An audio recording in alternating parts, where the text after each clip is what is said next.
Bom dia a todos e a paz do Senhor Jesus Cristo aos irmãos evangélicos. Estes dias, com a eleição de Donald Trump, tem causado um certo alvoroço. Interessante até, eu diria, nas nossas mentes, na minha mente, eu tenho visto, sem querer, querendo, muito material sobre ele, e é impressionante o que aconteceu antes e o que está acontecendo. Quem é Donald Trump? Gente, eu tenho colocado alguns vídeos, tenho comentado, muitos não estão percebendo o que está acontecendo. Não falo para todos, nem todos, se for falar uma linguagem popular, se amarram nessa questão de escatologia.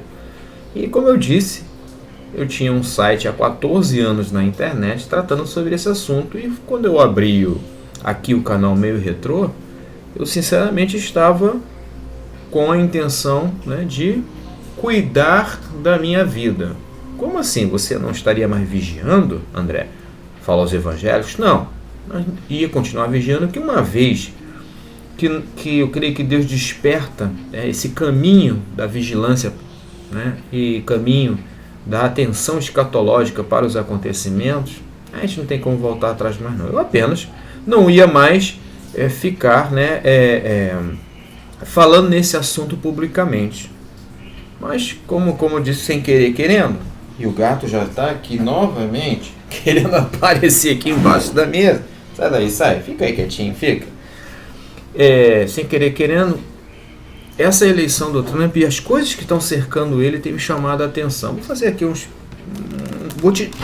se você quer saber um pouquinho do que vai acontecer nos últimos dias em relação ao anticristo, abra sua Bíblia em Daniel capítulo 11 e leia, marquei aqui, e leia capítulo 11 do versículo 21 ao 45. Eu vou ler agora e fazer alguns pequenos comentários. É muito interessante. Você vai ler uma, vai ler duas, vai ler três, e você vai perceber que há pontos ainda muito assim obscuros, que eu creio que somente o tempo, ou se Deus desejar, vai nos dar entendimento. E se Deus nos der entendimento, obviamente, porque nos der entendimento antes do fato em si acontecer, obviamente tem que haver um propósito. Vou botar aqui os óculos que...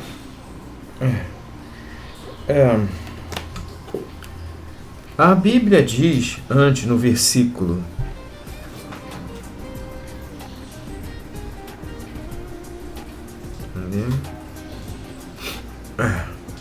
Aqui, vamos lá. Daniel capítulo 11, versículo 21. Depois se levantará em seu lugar um homem vil. Está se referindo aqui, todos concordam, pelo menos a maioria que eu tenho lido, que esse capítulo 11, do versículo 21 ao 45, está se referindo ao anticristo, ao homem do pecado, ao filho da perdição, de Tessalonicenses e de Apocalipse 13. Depois se levantará em seu lugar um homem vil, ao qual não tinham dado a dignidade real. Quer dizer, ele não era rei, rei por sangue, se bem que ninguém, mas é que ele não nasceu de uma linhagem real. Ele virá caladamente. Olha que interessante, caladamente, e tomará o reino com engano. Bom, eu falei um comentário, que eu quando eu olho para o Donald Trump, pelas caras dele, as coisas que ele diz, assim, julgando o livro pela capa, coisa que devemos evitar fazer, como eu disse para você, tem mais cara de anticristo. Mas, no entanto, aqui está dizendo que se ele fosse, ele teria que surgir caladamente e tomaria o reino com engano. Bom, caladamente ele não veio, gente. Mais barulho do que ele fez, mas vamos continuar. As forças inundantes serão varridas de diante dele. Quer dizer, o homem vil É um homem vil, não tinha a dignidade real, não era descendência, né, de reis, não era nascido de reis, e viria caladamente, e as forças inundantes seriam varridas diante dele, e serão destruídas, como também o príncipe da aliança. O príncipe não está com letra maiúscula, mas até onde eu entenda, está se referindo a Jesus Cristo. Agora, o príncipe da aliança. Bom, posso estar errado, né? Vamos continuar a ler. Depois de fazer aliança com ele, usará, olha só, depois de fazer aliança com ele, usará de engano e subirá e se tornará forte com pouca gente. Virá caladamente aos lugares mais férteis da província e fará o que nunca fizeram seus pais, nem os pais de seus pais. Repartirá entre eles a presa e os despojos e a riqueza, e formará o seu projeto contra as fortalezas, mas por certo tempo. Tudo há um tempo determinado por Deus. Suscitará a sua força e o seu coração contra o rei do sul. Olha aqui, esse rei do sul é um personagem bem interessante, né? Será que ele estaria falando da América do Sul? O seu coração contra o rei do sul. Bom, pode ser que não, né? O rei que reina ao sul da onde ele está. Pode ser que não. O rei contra o rei do sul. Suscitará a sua força, 25, e o seu coração contra o rei do sul, com um grande exército.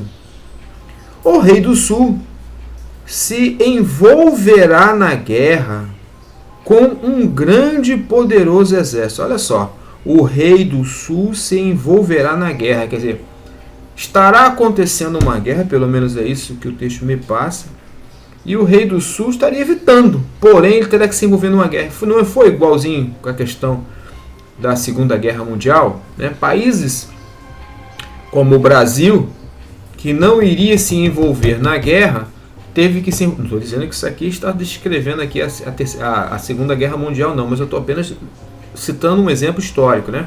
Disseram que dizem até que foi o próprio Estados Unidos que explodiu um navio, né? Nossa, aqui para forçar o Brasil a entrar na guerra. Vamos lá. Suscitará assim: o rei do sul se envolverá na guerra com um grande e poderoso exército, mas não subsistirá, porque maquinaram projetos contra ele. Quer dizer, o rei do sul se levantará contra o anticristo. Porém, tramaram projetos contra ele. Os que comerem os seus manjares o destruirão. O seu exército será arrasado, e cairão muitos trespassados. Também, estes dois reis terão o coração atento para fazerem o mal. Interessante, né? Aqui está falando sobre que dois reis. Um é o rei do sul e o outro é esse rei que está falando aqui, que começou aqui em Daniel 11, né? Que se levantará em seu lugar um homem vil, que não tinha majestade real, mas tomou o lugar como rei. Também estes dois reis terão um coração atento para fazerem o mal, e a uma mesma mesa falarão a mentira. Interessante.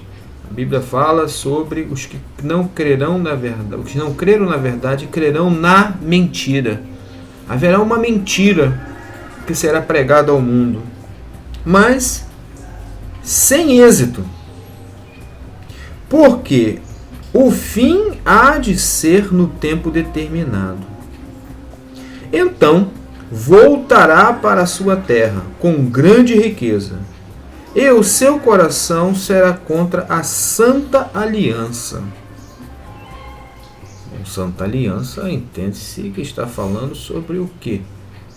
Pode estar falando da Santa Aliança que Deus tem contra o seu povo, Israel, ou a Santa Aliança que seria Jesus Cristo, né? Tem a aliança que Deus tem com os gentios através de seu Filho Jesus Cristo, gentios convertidos. Ele fará o que lhe aprouver e tornará para a sua terra. No tempo determinado, tornará a vir contra o sul, mas não será na última vez como foi na primeira. Porque virão contra ele navios de Quitim, que lhe causarão tristeza. Voltará e se indignará contra a santa aliança, e fará como lhe apraz. Ainda voltará e atenderá aos que tiverem desamparado a santa aliança. Olha só, ele vai prestigiar pessoas que abandonaram a fé. Dele sairão uns braços que profanarão o santuário, isto é, a fortaleza, e tirarão o sacrifício contínuo, estabelecendo a abominação da desolação. Este versículo 31 é o texto tão mencionado pelo Senhor Jesus Cristo. Aos violadores da aliança, ele com lisonja perverterá. Mas o povo que conhece o seu Deus, com letra maiúscula, se tornará forte e fará proezas. Bom, aqui o povo que conhece o seu Deus está falando da igreja, né? Eu sou pós-tribulacionista, mas não significa que o que eu sou é o que vai acontecer. O povo aqui está se referindo à igreja, ou estaria se referindo a Israel? Historicamente, Israel fez proezas, né? Em guerras que era impossível Israel vencer, e venceu. Me perdi. Versículo 33 de Daniel 11.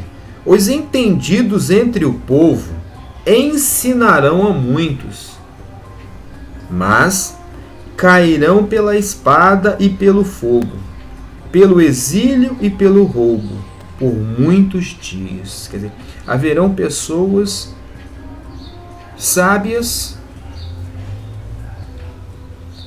creio eu, orientadas por Deus, que nestes dias, né, desses acontecimentos, orientarão o povo.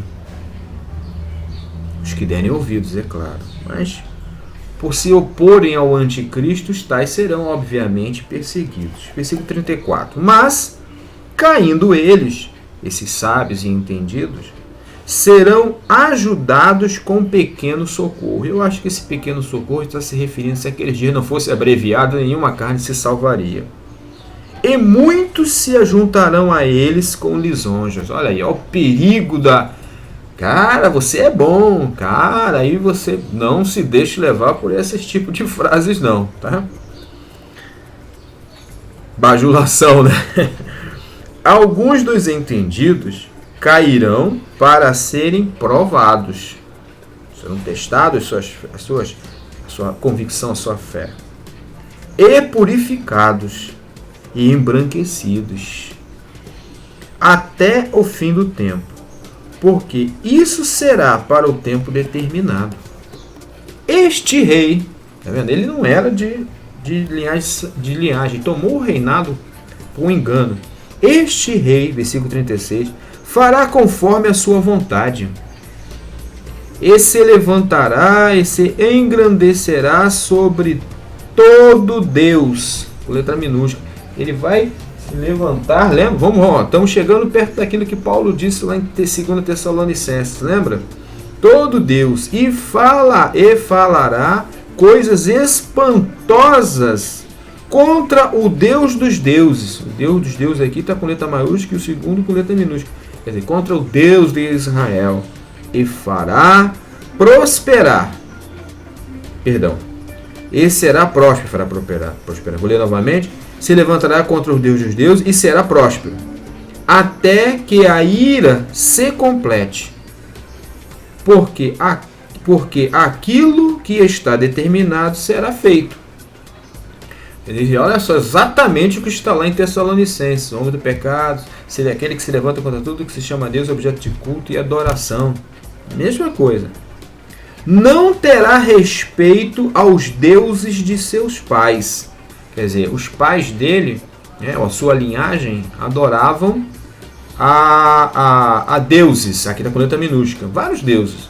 Porém, ele não vai respeitar esses deuses. Por isso que está escrito lá que ele vai se levantar contra tudo que é tudo que é Deus, né? E é objeto de culto e adoração. Ele se vai levantar contra tudo, contra os deuses e contra o Deus dos deuses, que é o Deus de Israel. Não terá respeito pelos deuses de seus pais, nem terá respeito pelo desejado das mulheres. Em alguma versão fala pelo amor das mulheres e dá a impressão, muitos têm interpretado isso, que ele é homossexual, viu? Ele não gosta de mulheres. Aqui está falando dos deuses. Está falando dos deuses de adoração. Vou reler novamente o 37. Não terá respeito aos deuses de seus pais, nem terá respeito pelo desejado das mulheres, nem a qualquer Deus. Por quê? Sobre tudo se engrandecerá. Ele está falando sobre os deuses, desejado que as mulheres adoraram. Está falando aqui dos deuses que as mulheres adoram, e não de que ele seja homossexual. Ok? Porém, como a Bíblia fala que não é as profecias não são de pessoal interpretação, aí nós vemos aí o crescimento, né, dos homossexuais, né? Aí seria isso um sinal? Seria um sinal que poderíamos identificá-lo? Ele seria homossexual, né? Não vou descartar 100% isso aqui não, mas não é o que eu vejo aqui nesse texto, ok? Está falando aqui que ele se levantará contra todos os deuses, porque ele vai se assentar no trono de Deus, lembra? E vai se opor, e vai querer ser Deus, se comportar como Deus e adorado como Deus. 38. Mas, cadê? Porque sobre tudo se engrandecerá. Ele vai querer se sentar como Deus, querendo parecer Deus, lembra? Mas ao Deus das fortalezas honrará em seu lugar. Quer dizer, ele não vai honrar nenhum Deus dos seus pais, mas a um Deus completamente estranho. A um Deus a quem seus pais não conheceram, honrará com ouro, com prata, com pedras preciosas e com coisas agradáveis. Que faz lembrar, né, aquela tentação, né, de Satanás a Jesus. Tudo isto te darei se prostrado me adorares. Esse honrará um Deus estranho também faz lembrar Apocalipse 13, né? Que ele edificará uma imagem. Aí é que muito também se confunde naquele texto. O falso profeta edificará uma imagem da besta ou uma imagem para a besta. É diferente, né? Porque quando fala uma imagem da besta, quer dizer, essa imagem terá semelhança em aparência ao anticristo, né? A primeira besta. Mas se eu digo uma imagem, se ele edificará uma imagem para a besta, ou seja, ele é como se fosse um edificador, um engenheiro, né? Que atendeu a encomenda, como se fosse a questão lá de Nabucodonosor, né? Que quando edificou aqui a imagem, né? Ele fez a imagem que edificaram para ele.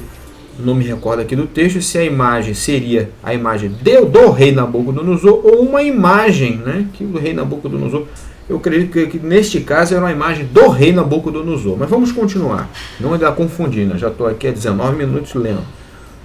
Mas, cadê? Sim. E preciosa... com prata, com pedras preciosas e com coisas agradáveis. Ele vai honrar esse Deus estranho, o Deus das fortalezas.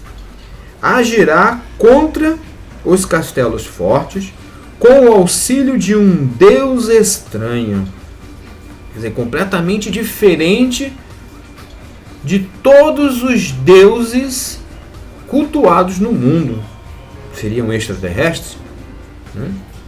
seria como é que é o nome? Esqueci daquela religião que fala que é uma força extraterrestre. Eu vou lembrar. Universo em Desencanto, né? E aos que o reconhecerem, ou seja, aos que reconhecerem este Deus estranho, olha só, cadê? E aos que o reconhecerem, multiplicará a honra e os fará reinar sobre muitos e repartirá a terra por preço. Quer dizer, todos que aceitarem esse Deus estranho será beneficiado. No fim do tempo, o rei do sul, lá vem o rei do sul, o rei do sul lutará com ele. Aí vem a pergunta, né? Que eu vi e reli o texto aqui. Lutará com ele ou contra ele? Aqui está com ele, né? Lutará com ele. A ideia que está dando é que ele se unirá numa batalha. Justamente que nós voltamos. Esse capítulo aqui é muito interessante. Você tem que ler várias vezes. Estou falando naturalmente, tá? Naturalmente, você lendo até você entender, parece que este pedaço que eu estou lendo aqui do versículo 36 ao 45, na verdade está contido no versículo 21 ao 35. Ele está contido. Ele está apenas do versículo 36 ao 45, esclarecendo alguns pontos que não foram esclarecidos nestes outros versículos. Então, continuando. No fim do tempo, o rei do sul lutará com ele, e o rei do norte o acometerá com carros. E o rei do norte o acometerá com carros, com cavaleiros e com muitos navios. Entrará nas terras e as inundará e passará. Entrará também na terra gloriosa, e muitos países serão derrubados, mas da sua mão escaparão estes, Edom e Moabe, e as primícias dos filhos de Amon. Estenderá a sua mão às terras, e a terra do Egito não escapará. Apoderar-se-á dos tesouros de ouro e de prata, e de todas as coisas desejáveis do Egito. Os líbios e os etíopes o seguirão. Mas os rumores do Oriente e do Norte o espantarão, e sairá com grande furor para destruir e extirpar a muitos. Armará as tendas do seu palácio entre os mares e o monte santo e glorioso. Então, olha só, virá o seu fim, e não haverá quem o socorra. Aqui eu creio que no derradeiro versículo 45 está sendo sobre o Armagedon. O Armagedon. Parar por aqui, gente. 23 minutos. Vocês vão ler e reler e falar: nossa. Quero finalizar dizendo o seguinte: escatologia é um assunto empolgante, né? Empolgante. Porém, não deve ser uma obsessão em nossa vida, porque isso nos fará mal. Nos fará mal espiritualmente, fisicamente, e fará mal à nossa família e às pessoas que nos servem, porque nós passaremos a ser uma pessoa obcecada pelo fim, e é o que eu tenho observado em muitos irmãos nos seus comentários, desejosos de que tudo venha, que acaba tudo logo de uma vez. Por isso que quando eu tenho falado aqui, vamos orar, vamos interceder, tem muitos irmãos que têm postado: não adianta, o fim chegou, vai tudo acabar mesmo. Não adianta orar. Já li comentários, não sei se vocês já leram aqui no site. Não adianta orar. Não adianta orar? Bom, para começar, Jesus Cristo lá em Mateus 21, 36 deixou claro, né? Vigiai, sendo vigiando. E orai para que sejais ávidos por dignos de escapar de todas essas coisas que hão de acontecer, vírgula, e de estar em pé diante do Filho do Homem. Então, meus amados irmãos, escatologia é um assunto empolgante e não é de agora. Desde o tempo de Cristo já vem se estudando a escatologia há mais de 2000 anos, analisando-se os fatos.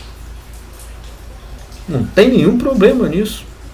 Inclusive, o último livro, que eu considero um livro claro que é um livro de escatologia, Apocalipse, é um livro que tem promessa para aquele que lê e ouve. Qual foi a promessa, né, que as pessoas receberam antes, ou receberam até os nossos dias, que nada do que está em Apocalipse de fato aconteceu ainda, né, que é o final de tudo? Eu creio que o livro com promessa, né, é para aquele que passará por aquela situação. Bom, assim eu entendo. Outros podem interpretar de outra maneira. Mas o fato é, estudemos sim as questões das profecias, consideremos tudo que é dito sobre as questões do fim, porém sem paranoia, sabe? Para que não venhamos a prejudicar a nossa vida espiritual, física, da nossa família e das pessoas que nos cercam. Gastei 26 minutos para chegar nesse ponto que considero importante. Novamente digo a frase do irmão Felipe, do canal Versátil: trabalhemos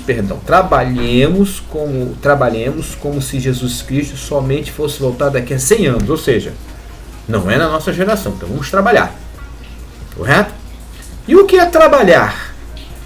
Trabalhar, cuidar dos nossos negócios e também dos negócios de Deus. Aí onde é que entra? E vivamos a nossa vida espiritual como se ele fosse voltar amanhã. Então, ou seja, vamos trabalhar, vamos dar duro, não somente nosso trabalho secular, como também a pregação do Evangelho, né? Como se Jesus não fosse voltar na nossa geração. O resumo é esse, não fosse a nossa geração. Porém, vamos viver a nossa vida espiritual, né? Porque se a gente botar na cabeça, Jesus só vai voltar daqui na outra geração, então se eu cometer uns pecadinhos aqui, isso é um problemão, porque você nunca sabe quando você vai morrer.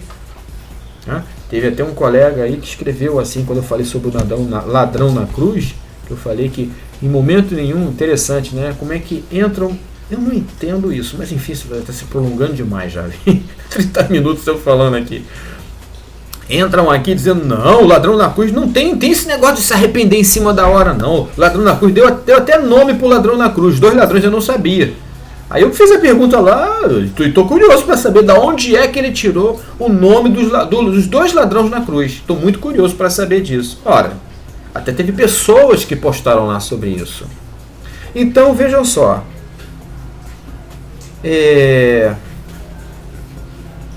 Desculpa, né, que eu até me perdi, que minha esposa apareceu aqui e me atrapalhou. Desconcentro. Né? Infelizmente, né, a casa de ferreiro, espeta de pau. Mas vamos lá. Então, o resumo do que eu estou querendo dizer para vocês aqui é isso. Vamos estudar escatologia? Sim. Porém, não vamos nos tornar paranoicos. Ok? É importante. Leia, estude lá esse versículo, é muito interessante. Mas, sabe, sem aquela pretensão de descobrir algo fantástico, eu vou fazer um vídeo e vou botar na internet. Não. Se você achar alguma coisa importante e que você entendeu que Deus te revelou, bacana, compartilhe, isso é importante. Né? Na muita conversação surge a sabedoria. 30 minutos. Eu falei pra caramba, mas tem que ler o texto. Que Deus te abençoe, obrigado pela atenção e tenham todos aí uma semana abençoada em nome do Senhor Jesus Cristo. Amém? Até o próximo vídeo.